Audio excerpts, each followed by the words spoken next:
தாயை கற்பழித்து குப்பமேட்டுக்குள்ள சொல்லிட்டான். குழந்தைய சுவற்றிலேயே அடித்து கொன்று கூவாத்துல வீசிட்டான். குழந்தை என்ன பாவம் செஞ்சது? அந்த குடும்பம் தான் என்ன பாவம் செஞ்சது? இவ்வளவு அரக்கர்களையும் வெளிமாநிலத்திலிருந்து இறக்குமதி செய்திருக்கிறது இந்த அரசு. யார் அந்த சார் மாசு இருக்கிறார்கள்?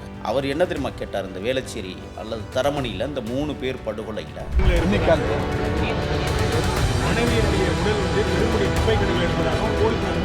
அதில் அப்போதான் மார்டிசி சொல்கிறாங்க. இது சம்மந்தமான போலீஸார்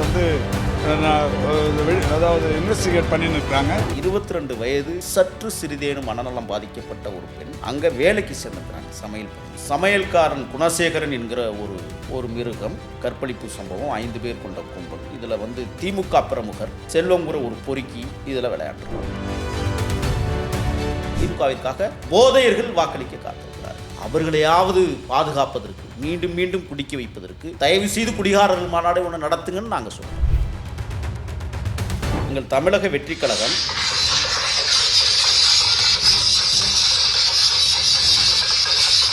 தமிழர்களுடைய விழாவை நடத்துகிறது.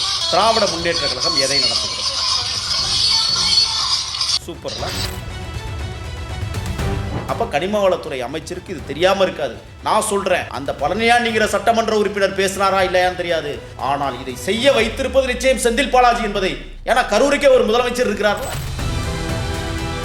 இப்ப யாருமே கூட்டணிக்கு வரல அப்படிங்கிறதுக்காக நாங்க வருத்தப்படல. ஏன்னா நாங்க தான் கதவை திறக்கலாம். கைது பண்ணாத தமிழ்நாடு அரசு மீதும் நீங்க வழக்கு போடணுமா இல்லையா? மத்திய அரசு ஏன் போட மறுக்கிறது? நான் கேட்கிறேன். KN நேருவை பாதுகாப்பதே பாரதிய ஜனதா தான்.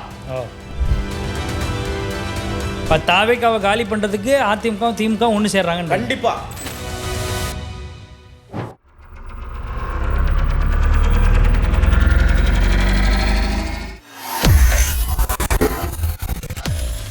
வேலை வேண்டுமா? ப்ளூ ஓஷன் இருக்கிறது. 10th 12th டிப்ளமோ டிகிரி படித்தவர்களுக்கு உணவு, தங்குமிடம், ESI, PF இன்சூரன்ஸ் உள்ளிட்ட சலுகைகளுடன் அனுபவத்திற்கேற்ற நல்ல சம்பளம். 15,000 முதல் 30,000 வரை. பெண்களுக்கு முன்னுரிமை. 2,000க்கும் மேற்பட்ட வேலை வாய்ப்புகள் உள்ளன. இப்போதே தொடர்பு கொள்ளுங்கள். Blue ocean.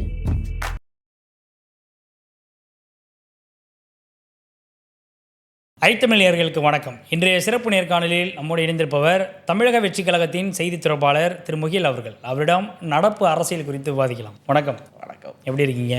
நலமா இருக்கேன். இப்போது சட்டம் ஒழுங்கு பிரச்சனை அப்படிங்கிறது தொடர்ந்து திமுக அரசு மீது விழக்கூடிய மிகப்பெரிய ஒரு விமர்சனமாகவே எழுந்துக்கிட்டு இருக்கு. ஏன்னா இப்போது ரீசனாக நடந்த இந்த பீகார் குடும்பம் கடுமையான கொடூரமான முறையில் கொலை செய்யப்பட்ட விவகாரம், அதில் அவங்க மனைவி பாலியல் வன்கொடுமை செய்யப்பட்டு உயிரிழந்திருக்கிறாங்க.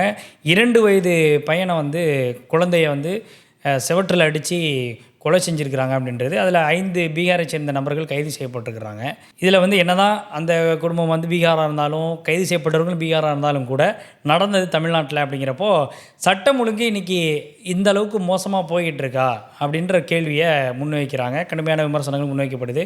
உங்களுடைய தலைவரும் அதில் அறிக்கை வெளியிட்டிருந்தார். இந்த விவகாரத்தில் முதற்கட்டமாக எப்படி பார்க்குறீங்க நீங்கள்? குடும்பத்திற்கு தமிழக வெற்றி கழகத்தின் சார்பில் எப்படி ஆழ்ந்த இரங்கலை தெரிவிக்கிறதுன்னு எங்களுக்கு தெரியல. ஈழத்தில் தான் கருவறைக்குள் இருக்கிற குழந்தையை கூட உருவி எடுத்து சுவற்றில் அறைந்து கொன்றார்கள் என்று நாம் கேள்விப்பட்டிருக்கிறோம். ஆனால் இந்த தமிழ்நாட்டில் நீதியை நிலைநாட்டிய இந்த மண்ணில், நீதிக்காக போராடிய கண்ணகி பிறந்த தேசத்தில், வள்ளல்களாய் வாழ்ந்த கடையேழு பிறந்த இந்த தமிழர் தாயகத்தில் பிழைக்க வந்தவர்களுக்கு, உழைக்க வந்தவர்களுக்கு இவ்வளோ உரிய மடுபாதக செயல். தந்தையை வெட்டி சாக்கு முடைக்கில் அடிச்சிட்டான். தாயை கற்பழித்து குப்பமேட்டுக்குள்ள சொல்லிட்டான். குழந்தைய சுவற்றிலேயே அடித்து கொன்று கூவாத்துல வீசிட்டான். தலைவர் மரியாதைக்குரிய மனிதநேயத்தோடு இந்த விடயத்தை பார்த்து அறிக்கையை உடனடியாக வெளியிட்டார். சட்டம் ஒழுங்கு மிக மோசமாக இருக்கிறது என்பது. குழந்தை என்ன பாவம் செஞ்சது? அந்த குடும்பம் தான் என்ன பாவம் செஞ்சது? இவ்வளவு அரக்கர்களையும் வெளிமாநிலத்திலிருந்து இறக்குமதி செய்திருக்கிறது இந்த அரசு. இங்கே பாருங்கள், இவர்கள் எப்படி பொய்யானவர்கள் இந்த ஆட்சியில் என்பதை நான் முதல்லிருந்து வரலான்னு நினைக்கிறேன். இந்த செயலை நாங்கள் கரூர் சம்பவத்தில் எப்படி பாதித்தோமோ அந்த அளவிற்கு இந்த சம்பவத்திலும் எங்கள் மனநிலை பாதிக்கப்பட்டிருக்கிறது.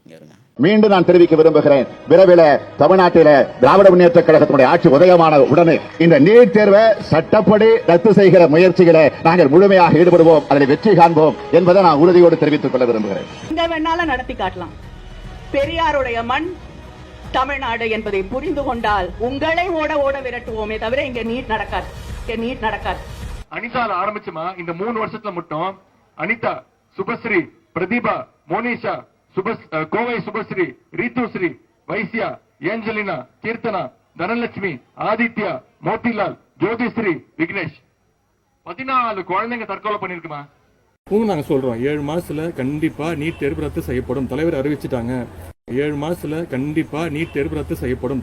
ஒரே ஒரு ரகசியம் தான், அந்த ரகசியத்தை நான் இப்ப சொல்லிடுறேன். கொஞ்சமாச்சு வெக்கம், மானம், சூடு, சொரணை, மாணவர்கள் மீது ஒரு நம்பிக்கை, மக்கள் நல்லா இருக்கணும், தமிழக மக்களோட உரிமைகள் பறிபோக கூடாது அப்படின்னு நினைச்சா மட்டும்தான் போதும். அது நம்முடைய தலைவர், அந்த ஆளுமை திறன் நம்முடைய தலைவர்களுக்கு தான் இருக்கு. தமிழக மக்களாகிய உங்களுடைய ஆதரவோடு நம்முடைய தலைவர் தலைமையிலான ஆட்சி அமையும். அப்போ தமிழ்நாட்டில் நீட் இருக்காது. பழையபடி +2 மார்க்கை வச்சே நம்ம பசங்க மெடிக்கல் படிக்கத்தான் போறாங்க. முடியும். அதை இப்போது உங்களிடம் நான் பகிர்ந்து கொள்கிறேன். சார் இது எப்படி சார் இது என்ன option? I cannot disclose something, a strategy before camera. Sir public concern நீங்க சொல்லலாம் sir. Public concern When we do that, you will come to know about it. நீங்க வந்தா நீட் போயிடுமா? கண்டிப்பா போவோம் சார். எப்படி போ? அதுதான் போவோம் இப்போ. உங்க முயற்சி செஞ்சாலும் ஏத்துக்கிறது அவங்க தான்.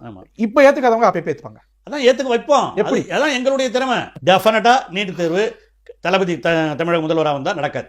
நீட் தேர்வுல விளக்கே பெற முடியலன்னா உன்ன மாணவன் எழுதுறதுக்கு காப்பி அடிக்கிறனால விடுவோமா இல்லையா? நாங்க மந்திரியா இருந்தா கண்டிப்பா செய்வோம். சாத்தியம் பண்ணிட்டீங்கல்ல, அப்புறம் என்ன இதுக்கு தீர்மானம் போட்டீங்க? புத்தி இருக்கா? நான் எல்லா சாத்தியக்கூறுகளும் ஆராய்ந்து விட்டேன். நீட்டை ரத்து செய்வதற்கு சாத்தியமே இல்லை. அப்புறம் என்னத்துக்கு தமிழ்நாட்டில் தீர்மானம் போட்டா? யாரை ஏமாத்த? அயோக்கியத்தனம் இல்ல.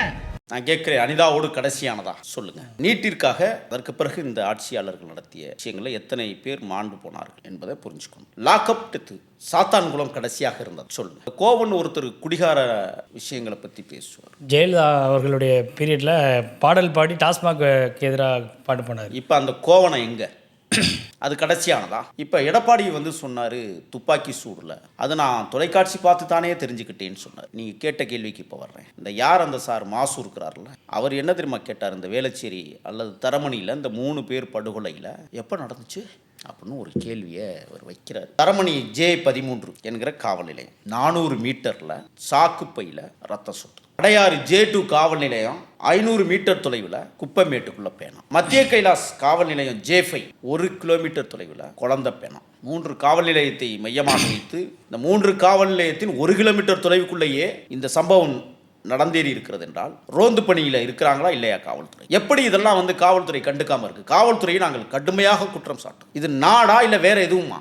காவல்துறை இயங்குகிறதா இல்லையா? இந்த கேள்வியை நாங்கள் வைக்க விரும்புகிறோம். அடுத்து பார்த்தீங்கன்னா தண்ணீர் குழாய் அமைப்பதில் சென்னையில் திருவல்லிக்கேணியில் எங்களது கட்சியினுடைய பொறுப்பாளர் மரியாதைக்குரிய சகோதரி சுப்புலட்சுமி என்ன செய்கிறாங்கன்னா, ஒரு பழைய கட்டடத்தை சீரமைச்சு அதில் சீரமைக்கும் பணியில் மெட்ரோ தண்ணீர் இணைப்பு ஏற்பாடை செய்து கொண்டிருக்கிறது. யாரை கேட்டு இணைக்கிறீங்க? நாங்கள்லாம் வெகு காலமாக கேட்டுக்கிட்டு இருக்கிறோம், எங்களுக்கெல்லாம் கொடுக்கவே இல்லைன்னு சொல்லி போய் கேட்குற போது திராவிட முன்னேற்ற கழகத்தைச் சேர்ந்த ஒரு அயோக்கியன் சேகர் என்பவனும் விடுதலை சிறுத்தைகள் கட்சியை சேர்ந்த மகேஷ் என்பவரும் சேர்ந்து தன்னுடைய கூட்டாளிகளோடு எங்கள் சுப்புலட்சுமியை அடித்து துவம்சம் செய்து மருத்துவமனையில் இன்றைக்கு அவசர பிரிவில் சேர்த்து கொண்டிருக்கிறார் என்றால் சட்டம் ஒழுங்கு எங்கே இருக்கு? 2வது, யார் அந்த சாருக்கே இன்னும் விட தெரியாமல் தவித்துக் கொண்டிருக்கிற அந்த நேரத்தில் அண்ணா பல்கலைக்கழகத்துக்கு நந்தனம் அரசு கல்லூரிக்கும் இடையே ஒரு கல் தொலைவு 1 கிலோமீட்டர் தொலைவில் இன்றைக்கு நந்தனத்தில் 22 வயது சற்று சிறிதேனும் மனநலம் பாதிக்கப்பட்ட ஒரு பெண் அங்கே வேலைக்கு சேர்ந்துருக்கிறாங்க, சமையல் பணி. அந்த கவர்மெண்ட் ஆர்ட்ஸ் காலேஜில் தான் வேலைக்கு சேர்ந்துருக்கிறாங்க. அதை சமையல்காரன் குணசேகரன் என்கிற ஒரு மிருகம் இன்றைக்கு அந்த தங்கை கற்பழிப்பு சம்பவம் 5 பேர் கொண்ட கும்பல். இதில் திமுக பிரமுகர் செல்வங்கிற ஒரு பொறுக்கி இதில் விளையாடுறேன். நான் என்ன கேட்குறேன்னா, ஏன்னா உங்களுக்கு இந்த நாட்டில் இப்படி ஒரு சம்பவங்கள் தொடர்ச்சியாக நடைபெறுவது அவமானமாக இல்லையா? வெக்கமாக இல்லையா? அப்பானும் வேற கூப்பிட சொல்கிறீங்களே, எப்படிப்பா கூப்பிடுவது இந்த ஆட்சியில்? உங்களுக்கு இன்னொன்னையும் சொல்லிடுறேன். எங்கள் தமிழக வெற்றி கழகம்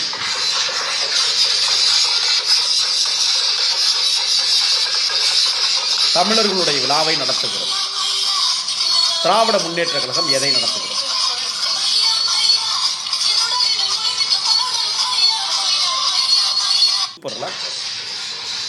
10 லட்சம் கோடி கடன், 2 குடிகாரர்கள் 2 கோடி, 50 லட்சம் கஞ்சா பயனாளர், குக்கிராமத்திலும் போதை, மூளை மூளைக்கு கலைஞர் சிலை. இதெல்லாம் எந்த அடிப்படையில் டேட்டா சொல்கிறீங்க? டேட்டா இருக்கிறதுனால தான் சொல்கிறேன். 19 எழுதின மாதிரி இருக்குது. இல்லை, செய்திகளில் வந்தது. நான் என்ன கேட்குறேன்னா, உங்களுக்கு ஒரு செய்தியை சொல்லணும். எப்போ விதவைகள் மாநாடு நடத்து, மகளிர் மாநாடு நடத்துனீங்க, எல்லாம் வெளிமாநிலத்தினுடைய பெண்களை எல்லாம் கொண்டு வந்து மாநாடு நடத்தி, எல்லாம் குடிகாரர்கள் மாநாடு எப்ப நடக்கும்? எங்கள் அண்ணன் திருமா, என் இதயமெல்லாம் கவர்ந்திருக்கிற தலைவர் மதுவை ஒழிப்போம்னு மாநாடு நடத்தினாரு. ஆனால் மதுப்பிரியர்கள் மாநாடை திமுக இப்போது நடத்தும். இந்த கேள்வியை நாங்கள் தாவேக்கா சார்பில் வைக்கிறோம். நடத்துவார்களா? விதவைகள் மாநாடை கூட்டுவார்களா? அக்கா கனிமொழிக்கு இது காது கேட்குமா? அடுத்து, நாட்டிலேயே அதிகமான விதவைகள் உள்ள மாநிலம் தமிழ்நாடு மாறிட்டதுக்கு காரணம் இந்த டாஸ்மாக் கடை தான் அப்படின்னு கடந்த ஆட்சியில் பேசுகிறார்கள். தினந்தோறும் இறந்து கொண்டிருக்கிறார்கள், தினந்தோறும் அடிந்து கொண்டிருக்கிறார்கள். நான் உண்மையிலேயே பார்க்குறேன். நான் இருக்கிற தெருவுலையே கடந்த ஓராண்டுக்குள்ள ஒரு 15 பேர் பசங்க செத்துட்டாங்க. என்னன்னு கேட்டா எல்லாம் கண்ணீரஞ்சலி நோட்டீஸா கிடக்கு. என்னன்னு கேட்டா, என்னப்பா குடிச்சிட்டே தெரிஞ்சா, என் கண்ணு பார்க்க குடிச்சோம், குடிச்சது கஞ்சா புழக்கம் எல்லாம் சேர்ந்து. இப்போவும் நான் சொல்றேன், எங்க தெருவுக்கு நீங்க ஒரு நாளைக்கு தயவு செய்து வாங்க. நான் தங்கி இருக்கிற தெரு, அந்த தெரு முழுக்கவே இன்றைக்கும் கஞ்சா விற்கப்படுகிறது. இன்றைக்கும் குடிகாரர்கள் குடித்து விட்டு அந்த நடைபாதையில நடக்க முடியல. நான் சொல்றேன், ஒரு 3 மாசத்துல எப்படின்னு ஒரு 4-5 பேர் செத்துரும். அந்த நிலைமைக்கு ஆயிட்டாங்க. நான் ஆதாரத்தை காட்டுறேன் வாங்கன்னு சொல்றேன். அவன் இப்ப என்ன தெரியுமில்ல, 3 வேளை குடிக்கணும், யாராவது கையேந்தி குடிக்கிறான். அவனுடைய உடம்பை போய் பாருங்க.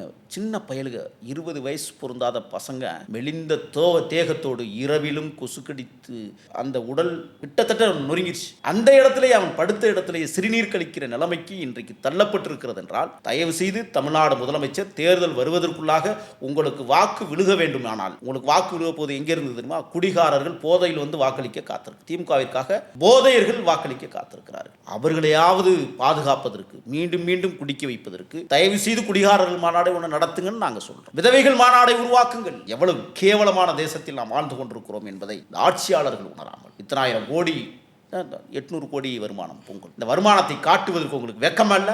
அவமானமா இல்ல? பேசுறீங்களே தமிழ்நாட்டில் இலக்கு நிர்ணயிச்சு பண்றாங்க. எதுக்கு இலக்கு? டாஸ்மாக்ல விற்பனை இலக்க நிர்ணயிச்சு பண்றாங்க. ஊழல் ஒரு பக்கம் பாருங்க. நேற்றைய தினம் ஒரு சட்டமன்ற உறுப்பினர், ஒரு அயோக்கியன், நியூஸ் தமிழ் தொலைக்காட்சி ரிப்போர்ட்டர்ஸ் ஒளிப்பதிவாளர், ரிப்போர்ட்டர் பேர் கதிரவன், ஒளிப்பதிவாளர் பேர் செபஸ்டியன். இந்த கனிம வளத்துறை அமைச்சர்னு ஒருத்தர் இருக்கிறார்ல, திருமயம் தொகுதியினுடைய எம்எல்ஏ, ஏற்கனவே ஜகுபர் அலியை திருமயத்தில் வச்சு படுகொலை செய்தார்கள். வலைவலித்தளத்தில் நம்ம அதை பத்தி பேசியிருக்கிறோம் விரிவா. இப்ப இங்க பத்திரிகையாளர்களையே இவர்கள் அடித்து இன்னொன்னு இதுல ஒரு விஷயம் இருக்கு. இந்த பத்திரிகையாளர்கள் அல்லது அந்த ஊடகம் திமுகவிற்கு தான் ஆதரவு தெரிவிக்குது. அது தெரியுமா உங்களுக்கு?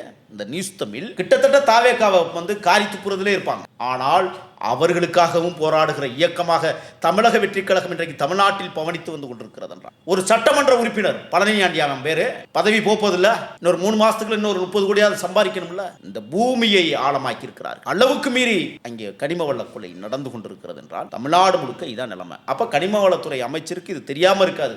நான் சொல்றேன், அந்த பழனியாண்டிங்கிற சட்டமன்ற உறுப்பினர் பேசினாரா இல்லையான்னு தெரியாது, அவர் அடித்தாரா என்ன என்பது கேள்விக்குறி. ஆனால் இதை செய்ய வைத்திருப்பது நிச்சயம் செந்தில் பாலாஜி என்பதை உணர்ந்து கொள்ள வேண்டும். ஏன்னா கரூருக்கே ஒரு முதலமைச்சர் இருக்கிறார்ல. எந்த ஆதாரத்தில் சொல்றீங்க? ஒரு ஆத்தென்டிகேட்டடான ஆதாரம் அவர் மேல பத்திரிகை ஊடகங்கள் ஒரு பத்திரிகையாளரை தாக்கி இருக்கிற வெளியில வந்திருக்காங்க.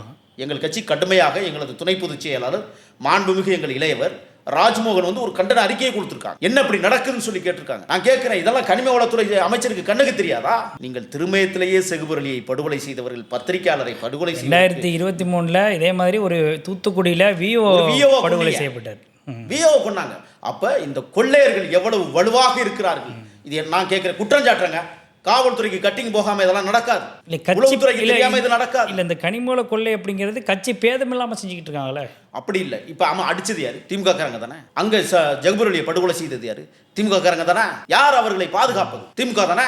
அப்ப கனிமவள கொள்ளையை நான் கேட்கிறேன், இவ்வளவு ஆழமா நோண்டி விக்கிறீங்களே, யாரை கேட்டு யாருடைய சொத்தை விக்கிறீங்க? திருமயம் தொகுதியில் நான் ரகுபதியை குற்றச்சாட்டு வைக்கிறேன். எத்தனை கல்குவாரிகள் அங்கே வெட்டி எடுக்கப்படுகிறது, எத்தனை குளங்களில் மண்வார்கள் வாருகிறோம் என்று அந்த மணலை கொள்ளையடிக்கிறீர்கள், மண்ணை கொள்ளையடிக்கிறீர்கள். ஆதாரத்தை காட்டவா? எவ்வளவு ஆதாரம் வேணும் உங்களுக்கு? களத்துக்கு வாங்க, சந்திப்போம். திருமயம் தொகுதியில் கனிம வளத்துறை சந்திக்கணும். நான் சந்திக்கிறோம். நாங்க வாங்க பார்ப்போம், போட்டு பார்ப்போம். சவால் விடுறேன். திருமயத்தில் ஏற்கனவே நீங்கள் வெறும் 8 சில்லற ஓட்டில் தான் ஜெயிச்சிங்க. இந்த தடவை விடவே மாட்டோம். தமிழக வெற்றி கழகம் விடவே விடாது. ஆக கனிமவள கொள்ளையர்களை தடுக்காத இந்த அரசு, பெண்களுக்கு பாதுகாப்பு இல்லாத ஒரு அரசு, மக்களுக்கே பாதுகாப்பு வழங்க தகுதியற்ற அரசு தமிழ்நாட்டில் நடைபெற்றுக் கொண்டிருக்கிறது என்றால் தமிழ்நாடு முதலமைச்சர் பதவி விலகணும்னு சொல்றேன். நேரு போன்ற கொள்ளையர்களை பாதுகாத்து வருமான வரித்துறை சொல்லிருச்சுல, குற்றச்சாட்டு வச்சிருக்கல, வழக்க பதிவு செய்யுங்கன்னு சொல்லியிருக்கல. நான் சொல்லுகிறேன், மத்திய அரசும் மாநில அரசும் கூட்டு என்பதில் 2 வகையாக நாம் பிரிக்கலாம். ஒன்று, அதிமுகவில் யாருக்கு மணல் கொள்ளையை அடிக்க ஒப்பந்தம் போட்டார்களோ அவர்களுக்கே திமுக ஆட்சியிலும் ஒப்பந்தம் போட்டார்கள். அது திமுகவும் அதிமுகவும் ரகசிய கூட்டணிக்கு ஒரு எடுத்துக்காட்டு. பாரதிய ஜனதாவும் திமுகவும் ஒரு ரகசிய கூட்டணியை வைத்திருக்கிறது. அதற்கு எடுத்துக்காட்டு தான் இப்போ நாங்கள் சொல்றோம். என்ன ரகசியமாக இந்த கனிமவள கொள்ளையர்களை பாதுகாப்பு. இப்போ நேரு வழக்கு போடணுமா இல்லையா? அவரை கைது பண்ணணுமா இல்லையா? கைது பண்ணாத தமிழ்நாடு அரசு மீதும் நீங்க வழக்கு போடணுமா இல்லையா? மத்திய அரசு ஏன் போட மறுக்கிறது? நான் கேட்கிறேன். நேருவை பாதுகாப்பதே பாரதிய ஜனதா தான். பாஜக தான் பாதுகாக்குது. நான் கேட்கிறேன், அவரை கைது செய்ய துப்பற்ற நிலையில் இருக்கிற தமிழ்நாடு முதலமைச்சர் என்ன முகாந்திரம் இருக்கு? நேருவை கைது செய்யறது என்ன முகாந்திரம்? நான் கேட்கிறேன், இவ்வளவு கோடி கொள்ளையடிச்சிருக்கிறார்கள் அந்த அமைச்சர், தெரியுதுல? ஏற்கனவே அமலாக்கத்துறை ஒரு சில அமைச்சர்களுக்கு நோட்டீஸ் அனுப்பியிருக்கிறாங்க, ஆதாரப்பூர்வமாக கொடுத்திருக்கிறாங்க. அது தொடர்பான நடவடிக்கைகள் அடுத்தடுத்த ப்ராசஸ்ல தானே இருக்கு. நீங்க எடுத்தவொடனே கைது செய்யணும்னா இப்படி அது உறுதி செய்யணும்ல. அப்ப நான் கேட்கிறேன், இப்ப 5 பேரை தரமணியில கைது பண்ணிட்டீங்கல்ல, என்ன முகாந்திரத்தோடு கைது பண்ணிருக்கீங்க? தெரிஞ்சிருச்சுல, குற்றவாளின்னு தெரிஞ்சா கைது பண்ணணும் தானே, விசாரணை அப்புறம். நான் கேட்கிறேன், நேருவை பாதுகாக்கிற முதலமைச்சரை கைது செய்ய வேண்டும் நாங்கள் வைக்கிறோம் கோரிக்கை. அவரை பாதுகாக்கிறதே முதலமைச்சர் தான். 1000 கோடியை கொள்ளையடிச்சுட்டு ஒரு மனுஷன் தமிழ்நாட்டில் உலவுகிறார் என்றால் அதற்குரிய பாதுகாப்பை கொடுத்து, தமிழ்நாடு அரசு வாகனங்களை கொடுத்து, அவர்களுக்கென்று காவல்துறையை நியமித்து, இவ்வளவு கட்டுக்கோப்பா தமிழ்நாட்டில் கொள்ளையடிச்சு உனக்கு பாதுகாப்பு என்றால் இது நாடா? நான் கேட்கிறேன். எங்கள் தலைவர் என் மீது வருத்தப்படட்டும். ஏன் இப்படி பேசிட்டின்னு கூட என்னை திட்டுவார். ஏன்னா எங்கள் தலைவர் எங்களை பக்குவப்படுத்தி கொண்டிருக்கிற நேரத்தில் இதெல்லாம் பேசாம எப்படி கடந்து போக முடியும்? நான் என்ன கேட்கிறேன்னா, இதெல்லாம் எங்களுக்கு கோபத்தை தூண்டுது. ஆக ஒரு அமைச்சரை, குற்றவாளி அமைச்சரை பாதுகாக்கிற முதலமைச்சர் கைது செய்ய மறுத்தாரேயானால் ஒரு குற்றவாளியை பாதுகாக்கிறவரும் குற்றவாளி தான் என்கிற அடிப்படையில் சொல்கிறேன், முதலமைச்சரை கைது செய்ய வேண்டும். எப்படி இது? திறந்தோறும் படுகொலைகள், நான் தான் முதவே சொன்னேன், 34 ஆணவ படுகொலைகள் இந்த மண்ணிலே நடைபெற்று இருக்கிறது. ரேப் அண்ட் மர்டர், கற்பழித்து படுகொலை, தரமணியை சேர்த்து சொல்றேன் 40 ஆயிடுச்சு. இப்ப 39 இருந்தது 40 அறிவு. இதை விட அதுல 13 பச்சிளம் பிள்ளைகளை கற்பழித்து படுகொலை செய்திருக்கிற நாசகர ஆட்சியை தமிழ்நாடு இன்றைக்கு இவர்கள் ஆண்டு கொண்டிருக்கிறார்கள் என்றால், இந்த ஆட்சியை வீட்டுக்கு விரட்டுவதல்ல, குற்றவாளி கூண்டிலே நிப்பாட்ட வேண்டும். இவர்கள் குற்றவாளிகள். இன்னும் சொல்ல போனால் அதிகாரத்தை சுவைத்துக் கொண்டு அதிகாரத்தை மீறுகிற ஆட்சியாளர்கள். இவர்கள் உடனடியாக அப்புறப்படுத்தப்பட வேண்டும் என்கிற நோக்கம் தமிழக வெற்றி கழகத்திற்கு உண்டு. அதை நிறைவேற்றுவோம். இவர்களுக்கு அடித்த கொள்ளை 5 லட்சம் கோடிக்கு மேல் கொள்ளையடித்திருக்கிறார். இது நான் சொல்லல, அறக்களம் என்கிற, இன்னும் சொல்ல போனால் அறப்போர் இயக்கம் இன்றைக்கு வெளியிலே விட்டிருக்கிறது. ஆக இவர்கள் அடித்த கொள்ளைகளுக்கு பதிச்சொல்ல வேண்டிய தேவை இன்றைக்கு எழுந்திருக்கிறது. எங்களுக்கு என்ன தெரியுமா மிகுந்த மனவேதனை? எங்கள் தலைவர் ஆட்சி கட்டிலில் உட்காருகிற போது 10 லட்சம் கோடி கடனோடு உட்காரப் போகிறார் என்பதுதான் எங்களுக்கு வருத்தம். 10 லட்சம் கோடியை எங்கள் தலையில் இன்றைக்கு இந்த ஆட்சியாளர்கள், இதுவரை ஆண்ட திராவிட இயக்கங்கள் எங்கள் மீது சுமத்தி இருக்கிறது. திராவிடம் என்கிற புனித சொல்லை நாங்கள் கெடுத்து விட மாட்டோம். உண்மையான திராவிடமே நாங்கள் தான் என்பதை பறைசாற்றுகிறோம். ஆனால் அந்த சொல்லை பயன்படுத்தி கொண்டு இவர்கள் ஆடுகிற ஆட்டத்திற்கு அளவே இல்லாமல் போனது. திராவிடம் என்கிற சொல்லை பயன்படுத்த கூட எங்களுக்கு வெட்கமாக இருக்கிறது என்பதை இவர்கள் உணர்த்தி இருக்கிறார்கள் என்றால், திராவிடம் அந்த புனித சொல்லை புனிதமாக்குவோம். திராவிடத்தை பேர் சொல்லி ஆண்டு கொண்டிருக்கிற இந்த முன்னேற்ற கழகங்களை அடியோடு கருவறுப்போம் என்பதுதான் தமிழக வெற்றி கழகத்தினுடைய நோக்கம். நிச்சயமா. இப்போது கூட்டணி அப்படின்று வரும்பொழுது ஆல்மோஸ்ட் எல்லா திமுகவாக இருக்கட்டும், அதிமுகவாக இருக்கட்டும், பெருங்கட்சிகள் எல்லாமே கூட்டணியில் ரொம்ப ஸ்ட்ராங்காக முனைப்பாக செயல்பட்டுக்கிட்டு இருக்கிறாங்க. பல கட்சிகள் இப்பொழுது கூட பாமக அன்புமணி ராமதாஸ் அவர்கள் இதில் அதிமுக கூட்டணியில் இணைஞ்சிருக்கிறாரு.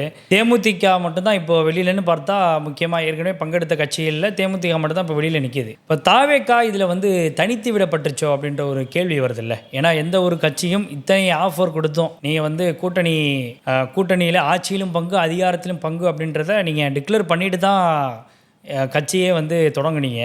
ஆனால் இருந்தாலும் கூட அந்த ஒரு ஆஃபர் கூட யாருக்குமே பெருசாக படலையா? ஏன்னா ஆட்சி அதிகாரத்தில் பங்குங்கிறது ஒரு முக்கியமான ஒரு விஷயம். இப்போ அது எல்லாமே மற்ற கட்சிகளுக்கு தெரியலையா, இல்லை தாவேக்கா மேலே பெரிய அளவில் ஹோப் இல்லைன்னு நினைக்கிறீங்க? எங்களுடைய எதிர்கால நோக்கம் ஆட்சியிலும் அதிகாரத்திலும் பங்கு என்பது எங்களுடைய திட்டம். அந்த திட்டத்தை நாங்கள் நடைமுறைப்படுத்த காத்திருக்கிறோம். அது எப்போ வேணாலும் இந்த வார்த்தை பொருந்தும். இப்பொழுதுதான் பொருந்தும் பொருந்தாது என்பதற்கு அல்ல. எப்போ வேணாலும் அந்த வார்த்தைகள் பொருந்தும். எப்போ வேணாலும் நாங்கள் ஆட்சி அமைத்தால் அதுதான் நடக்கும். இப்போ யாருமே கூட்டணிக்கு வரல அப்படிங்கிறதுக்காக நாங்கள் வருத்தப்படலை. ஏன்னா நாங்கள் தான் கதவை திறக்கலாம். அது உங்களுக்கு புரியுமா என்னன்னு தெரியல. நீங்கள் கதவை அடைச்சி வச்சிருக்கீங்களா? நாங்கள் அடைச்சி தான் வச்சிருக்கோம். ஏன்னா வரக்கூடியவர்கள் எல்லோருமே கொள்ளையடித்த கும்பலில் இல்லை இதுக்கு முன்னாடி பாஜக அதிமுக கூட்டணி சேர்றதுக்கு முன்னாடி அதிமுக கூட பெரிய அளவில் பேச்சுவார்த்தை நடந்திருக்கு. கிட்டத்தட்ட அவங்களும் ஒரு சில சீட்ஸ்லாம் வந்து ஆஃபர் பண்ணதாக சொன்னாங்க. நீங்கள் இவ்வளோலாம் டிமாண்ட் வச்சுக்கின்ற செய்திகள்லாம் தொடர்ந்து வெளியில் வந்துட்டு இருந்துச்சு. இப்போ இல்லை அதுக்கப்புறம் இப்போ ரீசெண்டாக காங்கிரஸ் வந்து வெளியில் வரப்போகுது. அதுக்கு வந்து ஒரு சில சமிக்கைகள்லாம் வருது. காங்கிரஸ்குள்ளேயே சில முரண்பாடுகள்லாம் இருக்கு. மாணிக்கம் தாக்கூர்லாம் வெளியில் இது பண்ணுறேன். நான் நினைவூட்டுறேன். இதே நமது வலையொலி தளத்தில் தான் நான் சொன்னேன். நான் அப்பொழுது கட்சியிலேயே இணையவில்லை. அப்பொழுது நான் சொன்னேன் திமுக கூட்டணி உடையும் அப்படின்னு நம்ம அழுத்தமாக சொல்லியிருக்கோம். இப்பவும் சொல்லுகிறேன், திமுக கூட்டணி உடையும். ரொம்ப அழுத்தமாக இருக்கீங்க. ரொம்ப அழுத்தமாக. இன்னும் ஓரிரு மாசங்கள் தான் இருக்கு. இன்னும் நம்மளுக்கு வந்து 60 நாட்கள் இருக்கு. நீங்க மார்ச் 7 தான். சரி, அப்படி ஒரு வேளை கூட்டணி உடைஞ்சிச்சு அப்படின்னா அடுத்த ஆப்ஷனா தாவேக்கா வருவாங்களா உள்ள? அது அவங்கள்ட்ட தான் கேட்கணும். அப்போ கதவு நாங்கள் திறக்கிறோமா இல்லைங்கிறத பொறுத்திருந்து பாருங்கள். 6ஆம் தேதிக்கு பிறகு எங்களுடைய வீச்சுக்களை பாருங்கள். 6ஆம் தேதிக்கு பிறகு எங்களுடைய நடவடிக்கைகளை பாருங்கள். 6 என்பது புரட்சியாளர் எங்கள் கொள்கை தலைவர் பிறந்த தேதி. மாதமோ ஆண்டோ சொல்லலை, பிறந்த தேதி 6ஆம் தேதி. 6க்கு பிறகு பாருங்கள், தமிழக அரசியல் அதிர காத்திருக்கிறது. எங்கள் தலைவர் செல்லும் இடமெல்லாம் மக்கள் வெள்ளத்தில். ஏன்னா நாங்கள் இன்னொன்னையும் பயந்துகிட்டே இருக்கோம். உண்மையிலே பயப்படுறோம். என்னென்னா ஊடுருவல் மூலமாக எங்கள் இயக்கத்தை சிதைப்பதற்கு அதிகார வர்க்கமும் அரசும் சேர்ந்தே எங்களை தடை செய்வதற்கான எல்லா முயற்சிகளையும் செய்து கொண்டிருக்கிறது. பாஜகவா திமுகவா? ரெண்டுமே. எங்களுக்கு கொள்கை எதிரியும் இல்லை, நேரடியாக அதிமுகவை சேர்ந்த ஒரு மூத்த தலைவர் வந்து நேரடியாக கட்சியில் இணைகிறாரு. அதை மட்டும் இல்லாமல் ஒரு சில அதிமுகவில் முன்னாள் எம்எல்ஏக்கள்லாம் கூட ஒரு சில பேர் இணைஞ்சிருக்கிறாங்க. இப்போ இவங்க எல்லாமே டைரெக்டாக வந்து இணைஞ்சிருக்கிறாங்க. இப்போ இவங்களெல்லாம் ஊடுருவலாக தெரியலையா உங்களுக்கு? நாங்கள் அதையும் ஆழமாக அழுத்தமாக எப்பேற்பட்டவர்கள். இப்போ எண்ணெயை கூட வச்சுக்கோங்க. நான் சாதாரணமானவன். எண்ணெயை இயக்கத்திற்குள் சேர்ப்பதற்கே 3 மாத காலம் தலைமை என்னை ஆலோசித்தது, என்னை பற்றி யோசித்து. அவரெல்லாம் யோசிக்காமல் இருக்குமா? இன்னொன்று சொல்கிறேன், ஒரு அதிர்ச்சிகரமான செய்தி. அதிமுகவிலிருந்து விலகி நல்லவர்களாக இருக்கக்கூடியவர், எந்த வழக்கிற்கும் சம்பந்தம் இல்லாத விரைவில் இணைய இருப்பார்கள் என்கிற நம்பிக்கை உங்களுக்கு நான். திமுகவிலேருந்து யாருமே வரலையா? ஒரு அதிமுகவிலேருந்து மட்டும்தான் இன்னைக்கு வந்து வருவார். அதனுடைய மெசேஜ் என்ன அப்படின்னா, அதிமுக உடைக்கிறதுக்கான வேலையை விஜய் பார்க்குறாரு அப்படின்ற ஒரு கேள்வி வருது. உடைக்குதுன்னு ஏன் சொல்லக்கூடாது? அன்னூராஜா ஏன் போனாரு? இல்ல அண்மையில் போய் வைத்தியலிங்கம் ஏன் போனாரு? அதுக்கு பிறகு அதிகமா இப்போ சொல்றேன். நான் என்ன கேட்கறேன்னா, நிறைய இன்னைக்கு இருக்கிற அமைச்சர்கள் 7 பேர் அதிமுக அமைச்சர்கள் தானே. நான் எங்களுடைய பார்வையில் இப்ப என்ன தெரியுமில்ல, அதிமுகவும் திமுகவும் இப்பவே ரகசிய உடன்பாடை செய்து கொண்டிருக்கிறதோ என்கிற கேள்வியை நான் வைக்க விரும்புறேன். அதிமுக திமுக கூட்டணி சேர்ந்துச்சான்னு கேட்குறீங்களா?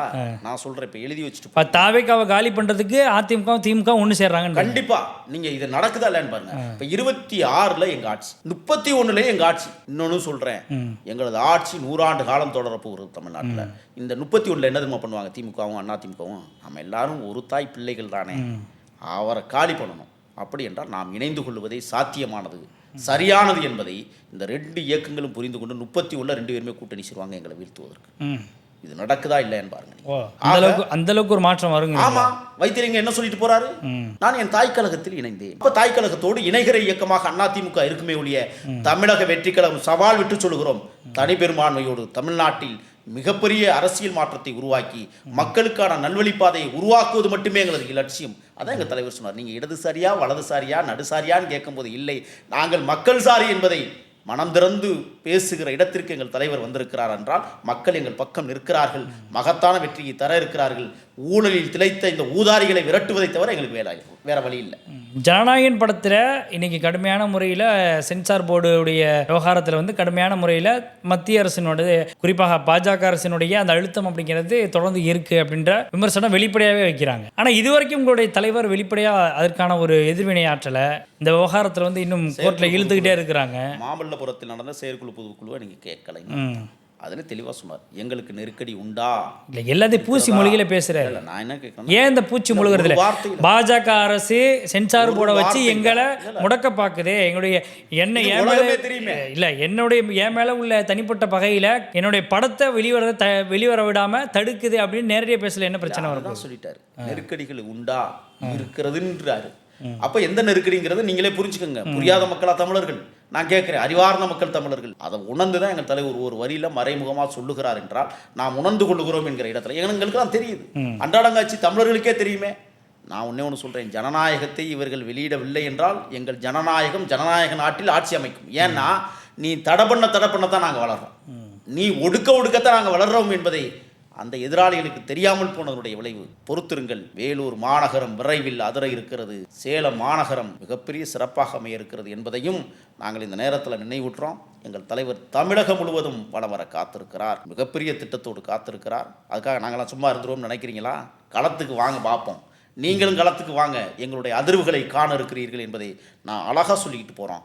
ஒவ்வொரு தொகுதியிலும் இருக்கிற பிரச்சனைகளை, ஒவ்வொரு தொகுதியிலும் இருக்கிற மக்களுடைய அன்றாட காட்சி மக்களுடைய வாழ்வியலை தடுத்த இந்த கொள்ளை கும்பலை ஓட விட்டு விரட்டுவதுதான் எங்களை எல்லாம் எங்கள் தலைவர் உருவாக்கி இருக்கிறார் என்பதை நான் அந்த நேரத்தில் தெரிவிச்சுக்கிறோம். சும்மாவெல்லாம் நாங்கள் களத்துக்கு வரல.